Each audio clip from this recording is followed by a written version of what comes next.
네, 오늘은 로마서 강해를 시작하는 첫날입니다. 이제 산상 설교를 끝내고 이제 로마서 강해를 주일마다 하기를 원하는데요. 오늘은 로마서 강해 첫 번째 시간입니다. 너무 귀한 시간인데요. 오늘 먼저 로마서를 우리가 생각할 때에 여러 가지 은혜가 있지만 무엇보다도 복음의 확신과 구원의 역동성, 또 로마서에 담겨져 있는 놀라운 진귀한 보화들을 앞으로 향유하고 누리게 되기를 주의 이름으로 축원합니다. 먼저 하나님께서는 이 사도 바울이라고 하는 인물을 통하여서 이 귀한 역사를 이루어 가셨는데요. 특별한 역사 여러 가지 있지만 두 가지로 생각을 해보면 신약 성경 27권의 책 가운데서 작자 미상인 히브리서를 빼면 26권의 절반 13권을 사도 바울이 기록하게 됩니다. 놀라운 일이죠. 특권 중에 특권이고요. 또 무엇보다도 초대교회 당시에 유대인들에게만 복음이 있는 줄 알았는데 이제 이방인의 사도로 부르심을 받아서 사도 바울은 1차, 2차, 3차 세계 선교 여행을 통해서 놀라운 복음의 일꾼으로 사용되게 되는데요. 그런 면에서 사도 바울 같이 위대한 인생이 있는가 생각하고 또 그런 놀라운 은혜와 특권을 주신 하나님을 찬양하게 되는데요. 오늘 그런 사도 바울의 서신 가운데서 가장 대표적인 서신을 뽑으라고 하면 그것은 단연코 로마서입니다. 그래서 로마서를 향후 우리가 살펴보면서 그 진귀한 내용들을 하나하나 살펴보겠지만 특별히 로마서가 위치한 것만 봐도 로마서가 가장 으뜸이라는 것을 알 수 있습니다. 복음서인 마태, 마가, 누가, 요한복음, 복음이 끝나고 난 다음에 그 복음을 가지고서 사도 바울의 사도행전의 역사, 사도행전이 쓰여지죠. 그리고 나서 세워진 교회들을 향해서 서신을 보낼 때에 첫 번째 서신이 뭡니까? 바로 로마서인 것입니다. 그래서 서신서의 으뜸이고 이 신약 성경의 가장 진귀한 말씀을 담고 있는 이 로마서의 말씀은 아무리 과장해도 지나치지 않은 것인데요. 로마서가 어떤 책이냐에 대한 증언들입니다. 초대교회의 황금의 입이라고 불리어졌던 위대한 설교자가 있었습니다. 콘스탄티노플의 존 크리소스톰이라고 하는 이 설교자가 있었는데 이 설교자는 이런 말을 했습니다. 로마서가 너무나 놀라운 서신이라서 매주 동안 나는 2번씩 로마서를 읽었노라 이렇게 이야기를 했고요. 종교개혁자 마틴 루터는 이 서신은 신약 가운데 최고의 부분이다. 로마서는 가장 순전한 복음으로서 그리스도인이 마음으로 한마디 한마디 다 알아야 할 뿐 아니라 매일 영혼의 양식으로 삼고 섭취해야 할 것이다 이렇게 고백을 했고요. 또 영국 문학사에서 가장 위대한 지성을 가졌다고 하는 사무엘 테일러 콜레리지라고 하는 사람은 존재하는 저작 중에서 가장 심오한 작품이 바로 로마서다 이야기를 했습니다.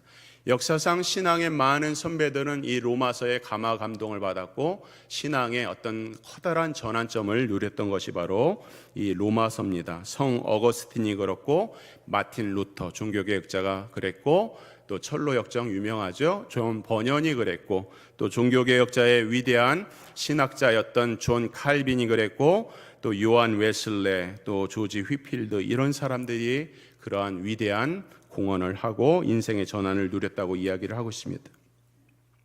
그런 의미에서 우리는 이 부분에서 먼저 우리 자신을 생각해야 됩니다. 나는 로마서의 요점을 알고 있는가? 나는 성경을 통독하는 가운데서 로마서에서 멈춰본 일이 있는가? 나는 이 성경을 연구하면서 이 로마서에 시간을 들인 적이 있는가? 나는 로마서를 연구하면서 그 심오한 복음을 경험해 본 일이 있는가? 이 질문 앞에 우리가 정직하게 대답을 해야 되는 거예요. 성경 66권 중에서 가장 탁월한 복음의 진수라고 하는 로마서에 대해서 다음과 같은 질문에 대해서 내가 예스라고 한 번도 대답을 못한다면 우리 자신을 돌아봐야 되는 것입니다.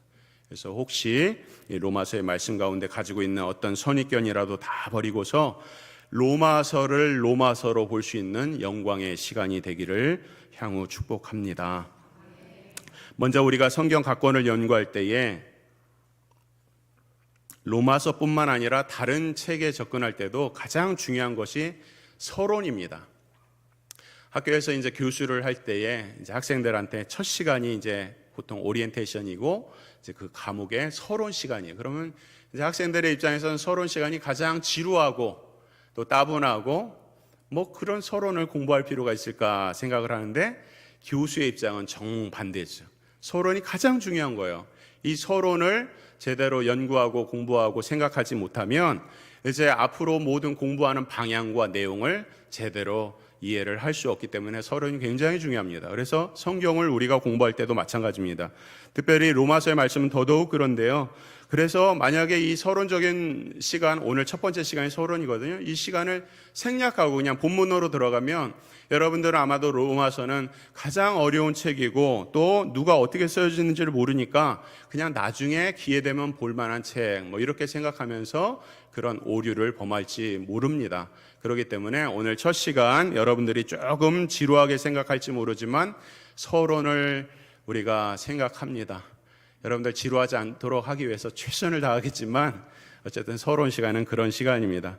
이런 작업들을 통해서 우리는 로마서가 단순하게 딱딱한 교리의 종합이라고 하는 것이 아니라 로마서는 누구와 대화를 하고 있어요? 지금도 살아계신 하나님께서 우리와 대화를 하고 있고 이 세상의 수많은 논쟁들과 거짓된 진리 가운데서 어떻게 복음이 살아서 역사하는지를 변증하는 놀라운 책이라는 것을 우리가 발견하게 되는데요. 이 로마서는 언제 쓰여졌는가? 먼저 그것을 생각할 필요가 있는데요. 기원 후 56년에서 58년경에 쓰여졌습니다. 이 연도 뭐 기억할 필요 없어요. 근데 이 연도가 이제 약 지금으로부터 한 2000년 전이겠죠. 이 연도를 발견하는 방법은 어떻게 되냐면 이제 로마서가 쓰여질 당시에 사도 바울은 3차 선교 여행 기간 중이었습니다. 그때가 이제 53년에서 57년경이었는데 3차 전도 여행, 선교 여행을 하면서 사도행전 20장에 가게 되면 이제 사도 바울의 동역자 가이오가 나오거든요. 가이오. 근데 로마서에 이제 로마서를 써서 로마에 있는 성도들한테 이 로마서를 보내는데 그 로마에 어떤 사람이 있었겠죠. 그 사람에게도 동일하게 보내는 그 사람이 바로 가이오입니다.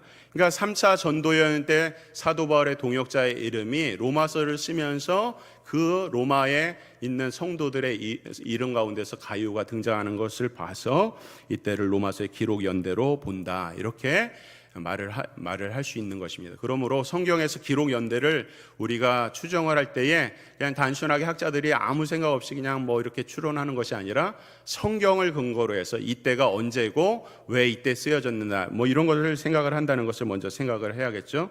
로마서의 저자는 사도 바울인데 이 편지는 누가 썼냐? 대피란 사람이 있어요.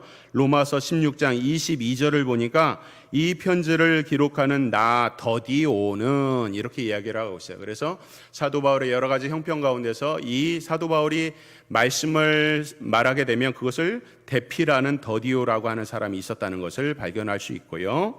가장 중요한 것은 그러면 이 로마서를 누구에게 썼을까 하는 것인데 오늘 1장 7절 말씀 다시 보십니다. 1장 7절을 보니까 로마에서 하나님의 사랑하심을 받고 성도로 부르심을 받은 모든 자에게 이렇게 되어 있어요. 이 수신자, 로마서를 받는 수신자는 로마에서 하나님의 사랑하심을 받고 성도로 부르심을 받은 모든 자라고 그러는데 이 책 제목이 그렇게 생각할 때 어떻게 보면 사뭇 이해가 가는 것 같지만 또 언뜻 이해가 가지 않습니다. 왜냐하면 사도 바울의 서신서 같은 것을 대부분 보면 모든 서신서를 받는 사람들은 대부분 어느 교회예요. 고린도 교회에게 편지한다. 에베소 교회에게 편지한다. 이렇게 이야기를 하고 아니면 특정한 어떤 개인에게 디모데에게 편지한다. 뭐 이런 식으로 쓰여졌는데 지금 이 수신서를 보면 로마 교회가 아니에요. 로마에서 하나님의 사랑하심을 받고 성도로 부르심을 받은 뭐 누구 특정한 인물을 언급하고 있지 않다는 것이에요. 그래서 이것이 과연 교회에게 보낸 편지도 아니고 개인에게 보낸 편지도 아니고 왜 이렇게 수신자를 썼는가, 이 부분이 굉장히 중요한데 이 부분을 또 이해하기 위해서는 로마서 1장 15절의 말씀과 로마서 15장 20절의 말씀을 잠깐 생각해 봐야 되는데 1장 15절 말씀 화면 보여주세요. 그러므로 나는 할 수 있는 대로 로마에 있는 너희에게도 복음 전하기를 원하노라 이렇게 되어 있는데, 로마서 15장 20절에 보면 또 내가 그리스도의 이름을 부르는 곳에는 복음을 전하지 않기를 힘썼노니 이는 남의 터 위에 건축하지 아니하려 함이라 이렇게 되어 있어요. 로마서 1장에서는 로마에 복음 전하기를 원한다 분명히 말씀을 하고 있죠. 근데 15장에 가니까 남의 터 위에, 이미 복음이 전해진 로마 교회에 내가 복음 전하는 것을 원치 않는다라고 이야기를 하는 거예요. 그러면 로마에 복음을 전해야겠다는 것인지 전하지 말아야겠다는지 이 상관관계를 알기 위해서는 로마에 세워진 교회가 언제 세워졌는지, 누구에 의해서 세워졌는지를 생각할 필요가 있는데요. 기원후 56년에 이 당시 기원후 이 시기에는 로마는 세계의 중심지였습니다. 사회, 경제, 문화, 군사 모든 것의 중심지였어요. 지금으로 말하면 미국과 같죠.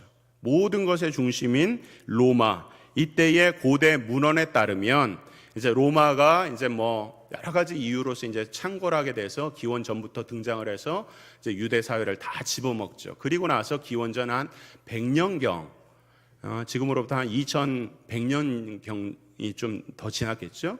그때에 이제 폼페이 장군에 의해서 로마에 이제 수많은 유대인들이 전쟁 포로로 끌려오게 됩니다. 그래서 끌려오고 난 다음에 시간이 지나서 이 로마에 끌려온 전쟁 포로들이 풀려나게 돼서 석방을 받게 되는데, 그러고 난 다음에 다시 본국의 유대 땅으로 돌아간 것이 아니라 로마에서 정착해서 로마의 굉장히 중요한 사회적 강력한 구성원이 되는 것을 보게 되는데요. 그것은 마치 우리가 지금 우리 일제시대에 이제 연해주 중심으로 해서 쭉 이제 우리나라 사람들이 다 중앙아시아까지 다 쫓겨가고 팔려가고 버림을 받지 않습니까? 이때에 지금도 남아있는 고려인들과 같아요. 고려인들 지금 3세, 4세 이렇게 되어 있는데, 그들은 그곳에 끌려와서 자기의 아버지의 아버지의 아버지가 그곳에서 고통당하고 어려움을 당했지만, 그리고 난 다음에 그 자녀들이 다시 때가 되어서 우리나라로 다시 돌아온 것이 아니라 그 땅에 지금 우즈벡이라든지 타지키스탄 이런 키르기즈스탄 이런 데서 수많은 이 고려인들이 지금도 남아서 정착해서 그들의 삶을 살고 있는 것과 같은 것이죠. 그래서 로마에 끌려와서 전쟁 포로로 끌려왔지만 그곳에서 이제 살아남아 있는 것입니다. 근데 유대인들은 어디를 가든지 회당이라고 하는 것을 만들었어요. 우리로 말하면 예배당이죠. 우리 한국의 디아스포라, 흩어진 수많은 사람들, 한국인들 전 세계에 얼마나 많이 있는지 모릅니다. 비공식적으로는 약 1000만 명이 흩어져 있어요. 1000만 명. 우리나라 인구의 4분의 1, 5분의 1 정도가 되는 숫자가 전 세계에 흩어져 있어서 우리나라 사람들 가는 곳마다 뭘 세워요? 교회를 세우죠. 교회를 세웁니다. 그래서 이민교회들이 많이 있는데요. 유대인들은 어디를 가든지 회당을 지었습니다. 근데 이 회당은 두 가지 종류의 회당이 있었어요. 하나는 히브리 사람들, 원래 이제 팔레스타인의 전통 가운데서 그들이 와서 히브리 사람들의 전통을 이어받는 회당이 있고, 또 하나는 이제 그 당시에 이제 로마와 그 땅은 다 헬라 지역이거든요. 헬라 지역에 수많은 흩어진 사람들이 헬라 말을 하는 사람, 히브리 말을 모르고 헬라 말을 하는 사람들이 헬라인의 회당을 만든 거죠. 그렇게 되다 보니까 히브리 사람들의 회당과 헬라 사람들의 회당이 이제 두 가지 종류가 있게 되는데, 이러는 가운데서 다양한 공동체가 발생하는 가운데서 로마 교회가 탄생하게 됩니다.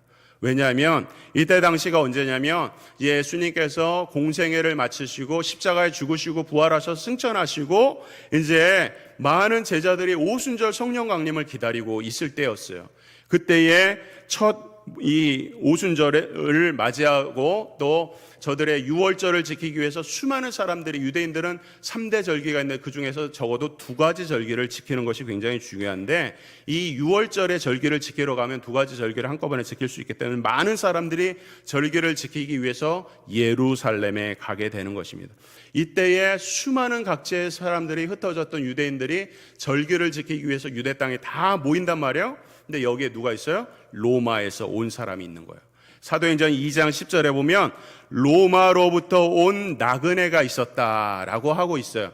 그러니까 이 로마에 살고 있지만 경건한 유대인들 가운데서 자신들에게 주신 이 3대 절기를 지키기 위해서 예루살렘으로 가는 거예요. 그래서 거기서 절기를 지키는데 그때 무슨 일이 발생합니까? 사도 베드로의 그 놀라운 복음 선포가 이루어져서 너희들이 십자가에 못 박은 예수 그리스도가 바로 우리가 기다리던 메시아다. 그분이 우리의 구세주자. 주를 믿고 회개하라. 이 말씀을 듣고서 거기서 성령의 감화 감동을 받아서 아마도 회심을 했고 그들은 그 마음으로 다시 로마로 들어가서 그리스도의 교회, 기독교회를 세웠다고 보는 것이죠. 그러므로 로마 교회는 사도 바울이 세운 교회가 아니라 누가 세웠어요? 흩어진 유대인들, 개종하여서 예수님을 믿게 된 흩어진 유대인들이 세워진 교회라고 하는 것이. 근데 이 흩어진 유대인들이 세운 교회와 또 회당 사이에 믿는 사람들 가운데 갈등이 생깁니다. 어떤 사람들은 할례를 받아야 된다. 어떤 사람들은 할례 받을 필요가 없다 하면서 유대인들 회당에서 폭동이 자주 일어나요. 소요가 일어나는 거예요. 싸우는 거죠. 무엇을 믿어야 되는가? 우리는 예수 그리스도만 믿겠다. 우리는 예수 그리스도 외에 또 할례도 믿겠다라고 하면서 여러 가지 이유로 싸우게 되니까 이때 당시에 로마를 통치하던 황제가 글라우디오라고 하는 4대 황제였어요. 이 황제가 보니까 이 자기가 다스리는 속국들이 좀 평안해야 자기가 정치적으로 영향력을 발휘하는데 그렇지가 못하고 계속 시끄러운 거예요. 유대인들이 모인 곳마다 자꾸 회당에서 소유가 일어나고 문제가 일어나니까 이 4대 황제 AD 41년에서 54년에 있었던 글라우디오 황제가 이제 유대인들 소유를 더 이상 일으키면 이제 다 쫓아낸다 이렇게 선포를 해버립니다. 그것이 AD 49년에 반포된 바로 글라우디오 칙령이라는 거예요. 역사서에 다 나와 있는 내용들이죠. 이때에 누가 포함됐냐면 아굴라와 브리스길라라고 사도 바울의 동역자가 포함됩니다. 이것이 사도행전 18장 3차 전도 여행 때의 얘기예요. 이때의 말씀, 이런 말씀이 있습니다. 아굴라라 하는 본도에서 난 유대인 한 사람을 만나니 글라우디오가, 성경에 나와 있는 말씀이에요, 모든 유대인들을 명하여 로마에서 떠나라 한 고로 그가 그 안에 브리스길라와 함께 이탈리아로부터 새로 온지라. 이 말씀이 제가 지금 전한 역사적인 이야기인 것입니다. 그래서 AD 49년에 글라우디오 칙령을 통하여서 모든 유대인들이 로마 땅에서 다 추방을 당하게 됩니다. 추방을 당해서 이렇게 살게 되는데 그런 가운데서 이 로마 교회의 태동이라든지 이런 역사적인 사실에 대해서 정확한 사료가 많지 않아요. 그러나 역사가 중에서 수에토니우스라고 하는 역사가가 있는데 이 역사가가 쓴 글라디우스 황제의 생애라는 곳에 보면 이 책에 유대인들이 분쟁과 폭동을 일으켰는데 그 원인을 뭐라고 이야기를 하냐면 바로 크레스토스라고 이야기를 해요. 크레스토스. 그것이 뭡니까? 크리스토스예요. 크리스토스가 뭐예요? 바로 그리스도죠. 그리스도를 헬라어로 말한 것이에요. 그러니까 바로 이 수에토니오스의 이 글라우디오 황제의 생애라고 하는 책에 유대인들이 회당마다 많은 분쟁과 갈등이 있었는데 그 갈등의 원인이 뭐라고요? 바로 예수 그리스도 때문이라는 거예요. 그래서 마침내 그렇게 예수님을 믿는 것과 또 예수님을 믿되 거기다가 플러스 알파하는 여러 가지 것들로 인하여 갈등이 일어난 가운데서 그렇게 글라우디오 황제의 칙령을 통해서 쫓겨났다가 다시 그가 죽고 난 다음에 그 악명 높은 네로가 54년에 집권을 하면서 모든 유대인들은 다 돌아와도 좋다라고 얘기를 하고 그 돌아오는 그 발길 가운데서 아굴라와 브리스길라가 로마서 16장에 나오는 것을 보니까 다시 나갔다가 이탈리아로 다시 돌아온 내용을 보게 되는 것입니다. 로마로 돌아온 그 많은 사람들은 모여야 되는데 모일 장소가 많지 않아요. 지금같이 뭐 큰 건물이 있는 것도 아니니까 저들은 조그만 회당에서 모였고, 그리고 회당에서 모이게 되면은 회당장이 있었어요. 성인 10명이 모이면 회당 모임이 이루어지고, 회당장은 그 당시에 구약에서 정해진 성경 본문을 읽습니다. 우리로 말하면은 지금 성경 본문을 읽고 이것을 낭독하는 거예요. 그래서 안식일에 일도로 정해진 성경 본문을 읽으면서 그 정해진 어떤 말씀을 가지고 위로와 권면을 하는데, 이때 누구의 서신이 읽혀져요? 바로 사도 바울의 로마서가 읽혀지는 거예요. 이때가 바로 로마 교회의 배경이에요. 그럼 한편 사도 바울의 입장은 어땠을까? 한 가지 더 생각해 봅니다. 사도 바울은 이제 제3차 선교 여행을 통해서 모든 지역, 그 당시에 사도 바울이 선교할 수 있었던 모든 선교는 다 했어요. 그리고 나서 선교의 막바지에 마지막으로 이제 고린도를 지나서 로마 땅, 이탈리아 땅에 가서 이제 복음을 전하고, 그 너머에 어디요? 지금으로 하는 스페인이죠. 서바나라고 하는 지역에 복음을 전하는 것이 그의 마지막 어떤 목표였던 것이죠. 그런데 로마에 가려고 계획을 오래전부터 세웠는데 문제가 생겼습니다. 이미 개척한 많은 교회들 가운데 특별히 우리가 고린도 전후에서 보는 것처럼 고린도 교회는 그렇게도 문제가 많고 탈도 많고 흠도 많은 교회가 바로 고린도 교회였던 거예요. 그래서 지도 보여주세요. 고린도 교회의 문제를 해결하기 위하여서 에베소라고 하는 지역에서 이제 고린도 교회의 문제를 다루면서 2년 반 정도의 시간을 보냅니다. 지도 안 보이십니까? 예, 지도. 여기를 보게 되면은 파랑색으로 되어 있는 것이 이제 1차 선교 여행의 이 지역이고, 두 번째가 이제 녹색이죠. 녹색으로 되어 있는 지역이 이제 2차 선교 여행. 세 번째 보라색이 이제 3차고, 그다음 마지막 네 번째가 로마 주황색으로 되어 있죠.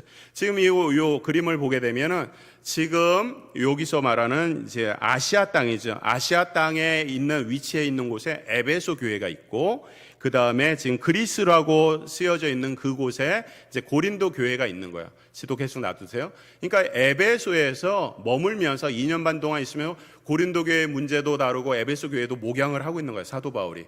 그리고 나서 고린도 교회 문제가 다 해결되고 나니까 이제 그 위로 넘어가면 마케도냐가 있죠. 마케도냐 지역과 아가야 지역을 자기가 이미 개척을 했으니까 그곳에서 헌금을 모아서 그 당시에 예루살렘 맨 밑에 있는 지금 이스라엘 지역 있죠. 이 예루살렘 교회가 어렵다는 형편을 듣고서 헌금을 모아서 다시 돌아가서 예루살렘에 돌아가려고 하는데 성령께서 말씀하시죠. 예루살렘에 돌아가게 되면 어떠한 환난을 당할 것인가를 말씀을 하고 있어요. 그것이 이제 사도행전 20장에 나와 있는 말씀이에요.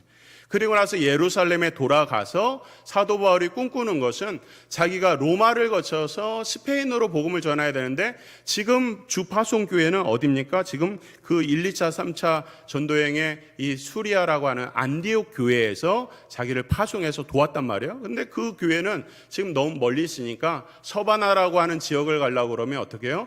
로마라고 하는 로마에 자기가 개척한 교회는 아니지만 로마에 있는 교회에서 자기를 후원하고 파송하면 좋겠다라고 하는 생각을 가지고 있는데 이때에 소식이 들려오는 거예요. 글라우디오 황제가 죽고 54년에 네로가 집권하여서 아굴라 브리스길라가 로마 땅으로 들어가서 로마의 현황을 이야기하니까 이때에 사도 바울이 옳거니 하면서 지금 그 고린도 지역에서 지금 이제 에베소 지역에서 고린도를 받고 고린도 지역에서 로마를 향해서 편지를 쓰는 것이 지금 이 로마서의 내용이 되는 것입니다. 이 편지를 쓸 수밖에 없는 것은 로마서에도 나오지만 수많은 문제들 가운데서 이 사도 바울을 믿지 않고 대적하는 사람들이 많았어요. 첫 번째 이유는 자기가 12제자도 아닌데 사도라는 이름을 칭하는 이런 사도 바울을 보면서 자기는 제자도 아닌데 어떻게 사도냐라고 하는 문제가 있었고, 그 다음에 살펴보니까 이 사람은 유대인들 중에 유대인이고 베냐민 지파 중에서 가장 으뜸된 가말리아 문화의 문화생으로서 지독하게 그리스도인들을 죽였고, 그리고 무엇보다도 스데반 집사의 죽음을 앞장섰던 사람이 사도 바울이라는 것을 알게 된 거예요. 이런 사람을 우리가 어떻게 믿을 수 있냐. 그리고 마지막으로 당시에 사도 바울이라는 사람이 1차, 2차, 3차의 모든 전 세계를 다니면서 복음을 전했다는데 그걸 우리가 어떻게 아냐, 봤냐라고 하는 문제로 사도 바울을 대적하는 거예요. 그런 대적자들이 많은 가운데서 사도 바울의 입장에서는 로마를 가야겠고, 또 로마 교회는 여러 가지 형편 가운데서 회당에서 많은 소유가 일어난 이후에 다시 돌아와서 정말 복음으로 다시 세워져야 되는 그런 입장 가운데서 사도 바울이 로마서를 쓰게 된 것입니다.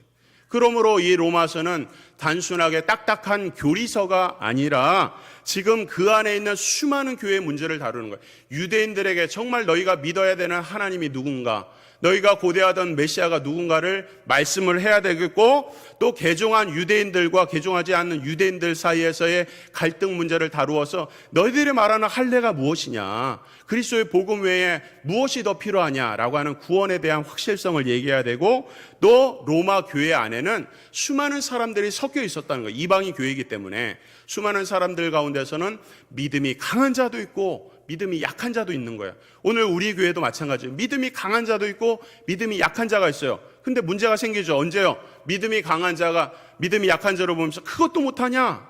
믿음이 약한 자는 믿음이 강한 자를 보면서 어떻게 그런 일을 할 수가 있냐? 라고 하면서 서로 갈등이 일어나는 것이 로마서의 내용에 나와 있는 거예요.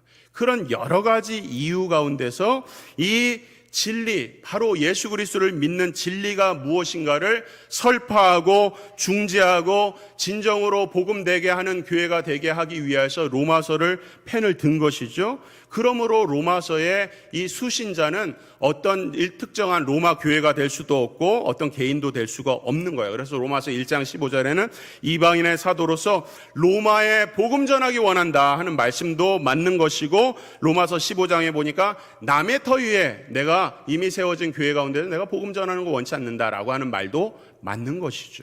그런 갈등 속에서 이제 로마서가 탄생된 것이죠. 이것이 로마서를 살펴보기 위한 역사적인 사건의 배경이 되겠습니다. 다시 한번 로마서 1장 7절을 말씀을 보시겠습니다. 결론입니다. 로마에서 하나님의 사랑하심을 받고 성도로 부르심을 받은 모든 자에게, 지금 제가 전한 역사적인 사건을 생각하면서 생각해 보세요. 로마에서 하나님의 사랑하심을 받고 성도로 부르심을 받은 모든 자에게 은혜와 평강이 있을지어다 라고 말씀을 하고 있는데, 이 로마에서를 어떻게 해요? 우리에게 적용을 해보면 뭐라고 말씀할 수 있어요? 광주에서 하나님의 사랑하심을 받고, 지금 우리에게 말씀하고 있어요. 광주에서 하나님의 사랑을 받고. 이 광주 호남 땅, 우리나라 땅이 어떤 땅이냐? 100여 년 전에는 복음의 불모지였죠. 아무것도 모르고 그저 조선시대 갓쓰고 삿갓쓰고 양반 상민하던 그런 시대를 살던 우리나라 역사, 그 가운데서 일제의 순환을 겪고 참혹한 신사참배 숭배로 했던 그런 참혹한 역사를 지니고 있을 뿐만 아니라 동족 상잔의 비극 6.25를 겪고 지난 이 아픔의 땅, 무엇보다도 우리 광주는 5.18의 민주화 황쟁을 치는 광야의 땅, 서름의 땅이 아니겠어요? 이 땅에, 광야의 땅에 광주에서 하나님의 사랑하심을 받고 성도로 부르심을 받은 모든 자에게 로마서가 말씀을 하고 있는 것입니다. 하나님의 말씀은 놀라운 것이죠. 한량없는 은혜죠. 우리와 같이 아무것도 모르고 정말 절망 가운데 살고 있는 우리들을 인간의 절망 가운데 2000년 전에 로마에 있는 수많은 사람들을 위하여서 사도 바울을 통해서 로마서를 쓰신 것처럼 오늘 2000년이 지난 이후에도 동일하게 하나님은 우리를 사랑하셔서 이 한국 땅을 포기하지 않고 이 광주 땅을 포기하지 않고 동일하게 하나님의 베푸신 그 놀라운 구원의 말씀이 어떠한지를 오늘 동일하게 로마서를 통해서 우리에게 향후 말씀하고 있는 것입니다. 하나님의 말씀은 한치의 오차도 없고 지금이나 과거나 언제나 동일하게 적용되어지고, 하나님의 말씀은 살아서 과거의 로마에 있는 교회 성도들에게 부르심을 받은 성도들과 대화하고 통화를 했던 것처럼 오늘도 살아계셔서 우리 광주 지역교회 모든 성도들을 통하여서 대화하길 원하시는 줄 믿으시길 바랍니다. 이것이 바로 하나님의 성경 말씀이 살아있다는 증거이고, 우리가 이 성경을 대할 때에 그저 우리의 선입견과 편견을 벗어버리고 하나님을 경외하는 마음과 두려운 마음으로 하나님의 말씀이 살아있다는 말씀으로 우리가 믿고 나가면 하나님께서 우리에게 로마서를 통해서 과거 2000년 전에 로마에 있는 사랑하는 성도들에게 주셨던 그 복음의 놀라운 진수를 오늘 우리들에게도 동일하게 역사하여 주실 줄 믿으시길 바랍니다. 이제 앞으로 이 역사적인 사실 가운데서 로마서를 통해서 복음의 진수와 하나님의 한량없는 은혜를 나눌 때에 사랑하는 우리 모든 주의 성도들에게 구원의 확실성과 구원의 역동성이 넘치는 우리 교회가 되어가기를 주의 이름으로 축원합니다.